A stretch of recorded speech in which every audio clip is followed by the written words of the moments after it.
तो तंत्र टॉक में आप सभी का स्वागत है। आज मैं श्री गुरु जी के साथ हूँ। बहुत सारे साधकों के हमें कुछ सवाल आए हैं जिसमें कुछ श्री गुरु जी के लिए है और उनके कुछ पर्सनल सवाल मैं पूछना चाहता हूँ। इस वीडियो को लास्ट तक ज़रूर देखिए और उससे पहले चैनल को सब्सक्राइब कीजिए और आपके जो सवाल है वो आप हमसे जीमेल के द्वारा पूछ सकते हैं। तो चलिए शुरू करते हैं। सबसे पहला सवाल मेरा श्री गुरु जी के लिए। श्री गुरु जी, आप इस साधना मार्ग में कैसे आए? नमस्कार ओमकार जी। बहुत दिनों से ये हमारा उनका प्रयत्न चल रहा था कि ऐसा कुछ जो साधकों के मन में बहुत सारे प्रश्न होते हैं वो हमसे पूछे, तो आज ये कार्यक्रम हो रहा है। तो नमस्कार। तो आपने जो पहला प्रश्न पूछा कि हम साधना मार्ग में कैसे आए, तो इसकी थोड़ी विचित्र ऐसी बात है कि सबसे पहले तो बचपन से हम वैसे साधना मार्ग के यहाँ पे हमें आना था या फिर हमें अध्यात्म मार्ग बहुत पसंद आता था और हम बहुत चीज़ें करते भी थे, परंतु ऐसा कुछ मन में नहीं था। हम भी जैसे लोग 10वीं तक सीखते हैं, हमने भी 10वीं कक्षा पास की। उसके बाद एक दिन रात को अचानक से परमहंस परिव्राजकाचार्य श्रीमद् वासुदेवानंद सरस्वती स्वामी महाराज जी सपने में आए और उन्होंने जो नरसोबा की वाड़ी थी वहाँ का मंदिर दिखाया। वो मंदिर जैसे ही सपने में देखा, वो मुझे समझ में नहीं आ रहा था कि वो क्या है क्या नहीं है। उसके बाद साधना में तो बहुत सालों से करता था, ध्यान और बाकी चीज़ें भी कुछ करता था जितनी मुझे समझ में आती थी। तो उस हिसाब से जब एक दिन ध्यान में बैठा था तो वहाँ पे आवाज़ सुनाई दी कि नरसिंहवाड़ी को आ जाइए। तो ये आवाज़ सुनकर हमें वहाँ पे ऐसा लगा कि कुछ मैंने वहाँ पे संदेश मुझे मिला और उसके बाद मैंने वहाँ पे पूछा कि ये नरसिंहवाड़ी है कहाँ पे। तो वहाँ का पता मिला और वहाँ पे जाकर जब मैं वहाँ रहने लगा 2-3 दिन के लिए, तो वहाँ पे क्या हुआ, मुझे भगवान दत्तात्रेय का दृष्टांत हुआ कि गुरुचरित्र का पारायण कीजिए ऐसा करके। और उस पारायण के माध्यम से कुछ पिछले जन्म की यादें ताज़ा हुई और धीरे धीरे करके हमारा जो यहाँ का मार्ग था वो शुरू हो गया और धीरे धीरे पिछले जन्म में जो साधना की थी इस जन्म में थी और इस तरह से हमारी साधना शुरू हो गई। तो गुरुजी, मेरा इसी से निगड़ित दूसरा सवाल है मेरा, क्या आप सच में पूर्व जन्मों को मानते हैं या सच में आप तो है ही मानने वाले, आपकी साधना भी उतनी है, पर सच में पूर्व जन्म होता है? हाँ, ये बहुत अच्छा सवाल है। ये मुझे काफ़ी लोग पूछते रहते हैं कि क्या गुरुजी ये पूर्व जन्म होता है क्या, पिछला जन्म होता है क्या। तो इसका स्पष्ट रूप से मैं उत्तर देना चाहता हूँ कि हाँ, पूर्व जन्म होता है।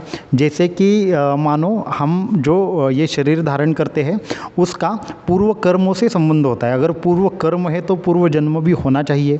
अगर मैं खुद का अपना अनुभव बताना चाहूँ तो जैसे कि मैंने पहले सवाल के जवाब में बताया था कि जब हम वहाँ पे नरसिंहवाड़ी में थे तो पिछले जन्म की कुछ बातें हमें याद आने लगी। जैसे कि पिछले जन्म में हम कहाँ थे, क्या थे।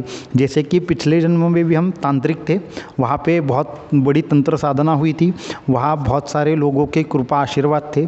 तो वो कृपा आशीर्वाद आज भी हमें याद आते हैं। वो कौन सा समय था, वो कौन से स्थान थे जहाँ पे हम रहे थे और बाकी की ऐसी चीज़ें।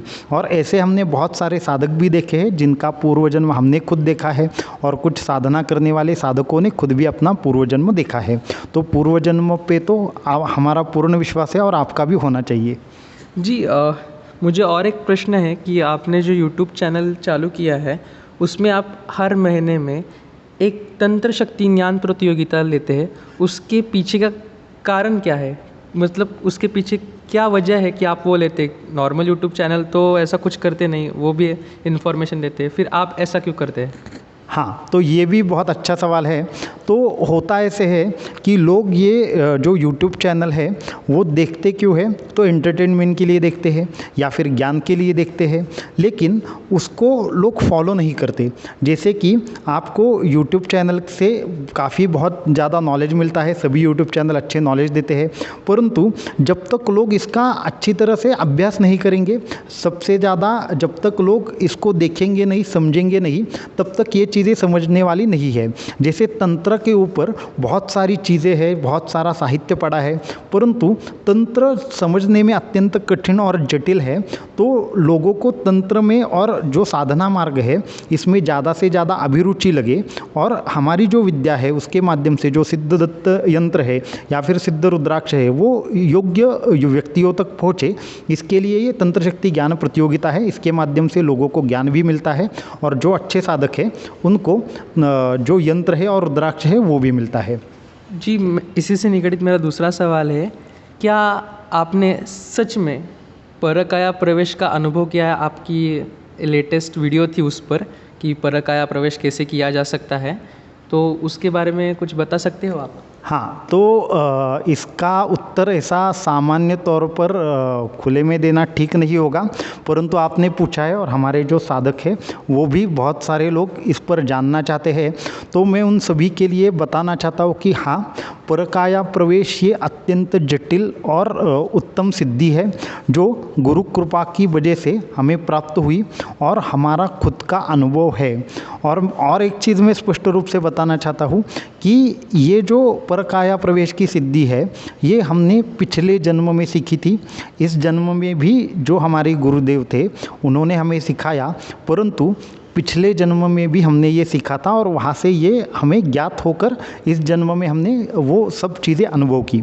तो परकाया प्रवेश के बारे में अगर आप पूछना चाहते हैं तो हाँ, मेरा खुद का अनुभव है और कुछ साधक ऐसे हैं जिनको हमने सिखाया भी है, तो परकाया प्रवेश कर सकते हैं। अगर आपको चाहिए तो जैसे कि पतंजलि योग है या फिर बाकी के ग्रंथ है उसमें भी सांकेतिक तौर पर आपको परकाया प्रवेश के बारे में पढ़ने को मिलेगा। वैसे भी आप अगर नीलावंती के बारे में जानते हैं तो नीलावंती में भी इसका स्पष्ट रूप से वर्णन है, तो ये परकाया प्रवेश मुमकिन है। तो जैसे कि आपने अभी जिक्र किया नीलावंती ग्रंथ का, तो इसी के ऊपर मेरा अगला सवाल आपसे ये है कि नीलावंती ग्रंथ क्या सच में अभी मौजूद है, और अभी मौजूद है तो वो कहाँ हो सकता है? क्योंकि हमारे कई पौराणिक ग्रंथ जो है वो विलुप्त हो चुके हैं, तो अब कैसे कहेंगे कि अब वो है इस इधर और कहीं है? तो नीलावंती के बारे में तो काफ़ी विवादास्पद चीज़ें रही है। जैसे कि हमने वीडियो डाला था उसके ऊपर भी बहुत सारे लोगों ने कमेंट किया था या फिर बहुत सारे लोगों ने ईमेल किए थे कि गुरुजी ये क्या है, ये तो ग्रंथ कोई देख अभी शापित है वगैरह, ऐसी बहुत सारी चीज़ें वो लोग बोलते रहते हैं। तो आप ये क्या बोलते हो, ऐसा मुझे बहुत सारे साधकों ने पूछा था। तो उन सभी के लिए मैं एक बात कहना चाहूँगा कि नीलावंती ग्रंथ तो छोड़िए, ऐसी बहुत सारी विद्याएँ हैं जैसे सूर्य विज्ञान है, चंद्र विज्ञान है या नक्षत्र विज्ञान है, परकाया प्रवेश है, ये सारी चीज़ें आज भी मौजूद है। ज्ञान हमेशा से रहा है, आगे भी रहेगा, कोई भी ज्ञान कहीं पे भी लुप्त नहीं हो चुका है। जैसे आप अगर जानना चाहते हैं तो नीलावंती ग्रंथ जानने वाले आज भी बहुत सारे साधक हैं और नीलावंती ग्रंथ की जो विद्या है वही आपको पतंजलि योग में भी मिलेगी, वही आपको हठ योग में भी मिलेगी और वही आपको तंत्र के गुप्त मार्गों में मिलेगी।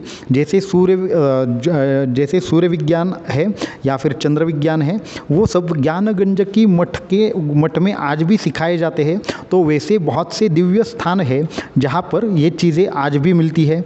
और अगर मैं मेरी बात कहना चाहूँ तो मैंने खुद नीलावंती जो ग्रंथ है, जो तंत्र विद्या है, वो मैंने पढ़ी है, सीखी है और बहुत ही जल्द इस पर हम एक पुस्तक लेकर आ रहे हैं। कुछ कारणों की वजह से वो थोड़ा प्रकाशन उसका आगे जा सकता है, परंतु ये बहुत ही जल्द आपको देखने को मिलेगा। तो अभी बाकी की चर्चा तो होती रहेंगी गुरुजी के साथ, और आपके कुछ प्रश्न होंगे तो वो हमें जीमेल के द्वारा भेज सकते हैं। मैं वो आपके प्रश्न ज़रूर पूछना चाहूँगा गुरुजी से। तो आपका धन्यवाद। श्री गुरुदेव दत्त।